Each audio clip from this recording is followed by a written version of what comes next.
এই 5 আগস্টের পরে আমরা ভিন্ন একটি প্রেক্ষাপটে আসলাম। সেখানে প্রত্যাশা ছিল যে রাজনীতিতে দ্বিমত থাকবে, অবশ্যই যে যার দলের প্রতিনিধিত্ব করবে, কিন্তু এই কাদা ছোড়াছুড়ি কেন?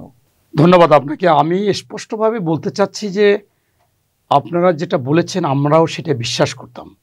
আমি বাগেরহাট 4 আসনে 91 সালে আমাদের নেত্রী বেগম খালেদা জিয়া বললেন যে নৌকা ঠেকাও।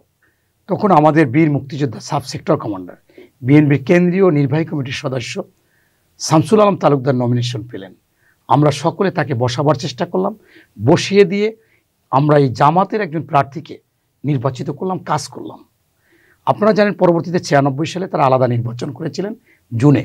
সেখানে আমরা ওনাদের চেয়ে 3 গুণ ভোট বেশি পেয়েছি। অর্থাৎ কত বড় স্যাক্রিফাইস বিএনপি করেছে শুধুমাত্র নৌকাকে ঠেকাবার জন্য। সেখানে আমরা আমাদেরকে পথ থেকে আমরা সরে গিয়েছি, সে প্রার্থী থেকে সরে গিয়েছি। কিন্তু আমরা মনে করেছিলাম তাদের সাথে আসলে আমাদের একটা আত্মার সম্পর্ক।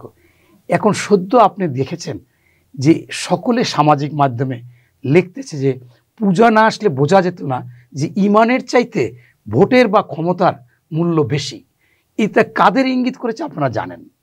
আজকে আমরা দেখি যে বারবার বলে যে বিএনপি ভারতের সাথে সুসম্পর্ক রাখতেছে, ভারত বিরোধী কোনো কথা বলতেছে না। এই বাংলাদেশে একমাত্র বিএনপি হচ্ছে যে সবসময় ভারতের কাছ থেকে ন্যায্য হিস্সা আনতে চায়। এই জন্য আমাদের শহীদ প্রেসিডেন্ট জিয়াউর রহমান সার্ক গঠন করেছিলেন এবং বেগম খালেদা জিয়া সবসময় বলতেন যে দাসত্ব না, গোলামি চুক্তি না, নতজানু পররাষ্ট্রনীতি না, বন্ধুত্ব হবে সমানে সমান। এবং আমাদের বিএনপির বর্তমান ভারপ্রাপ্ত চেয়ারম্যান মহোদয় তারেক রহমানের মন থেকে এসেছে দিল্লি নয়, পিন্ডি নয়, নয় অন্য কোনো দেশ, সবার আগে বাংলাদেশ। এই কথাটা কিন্তু এমনি এমনি আসে না এবং কোনোভাবে নাটকও করা যায় না।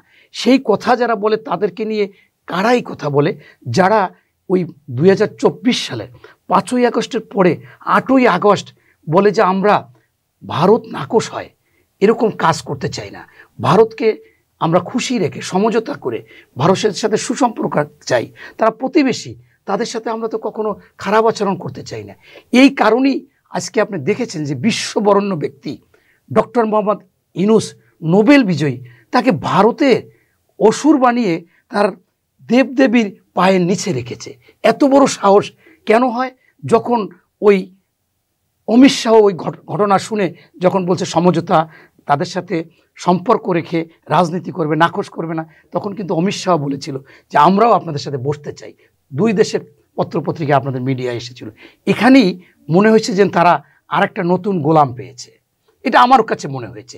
এই জন্যই আজকে ডক্টর মোহাম্মদ ইউনূসকে ওখানে অসুর বানাচ্ছে।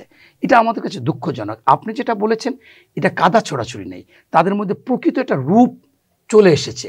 আজকে আমি যদি স্পষ্টভাবে বলি, আপনি দেখেন আমি 17 বছর আন্দোলন করেছি, 3 বার আয়না ঘরে গিয়েছি, যেটা আপনার ডিজিএফআই নিয়েছে, আমার পায়ে গুলি দিয়ে পা ভেঙেছি, ম্যাডামনে যেদিন বালুর ট্রাক দিয়ে আটকেছে, এবং আমি আন্দোলন সংগ্রামে ছিলাম, রিমান্ডে গিয়েছি, আমার সন্তানকে বাঁচার জন্য নিয়ে এই জুলাই আন্দোলনে গিয়েছি। ছোট সন্তান কলেজে পড়ে, তখন কলেজে ভর্তি হয়নি। এখন কেন গেছি? আমরা আসলে একটা জাহান্নাম, একটা মনে করেন জুলুম জালিম থেকে রক্ষা পেতে চেয়েছিলাম। সেখানেও কিন্তু আপনি হয়তো বা দেখেননি, কৌশলগতভাবে 15 সালের পরে এই জামাত যাদেরকে বলছেন তারা ভাইরা কিন্তু হারিয়ে গিয়েছিলেন, তারা কিন্তু আর নেই। পরবর্তীতে এখন আমরা দেখতেছি এই বাংলাদেশে কে জামাত, কে আওয়ামী লীগ, কে ছাত্রলীগ, কে ছাত্র শিবির বোঝা মুশকিল। কখনো আগে দেখেছি ছাত্রলীগ, আজকে দেখি আবার ছাত্র শিবির, আগে দেখেছি আওয়ামী লীগ, এখন দেখি জামাত।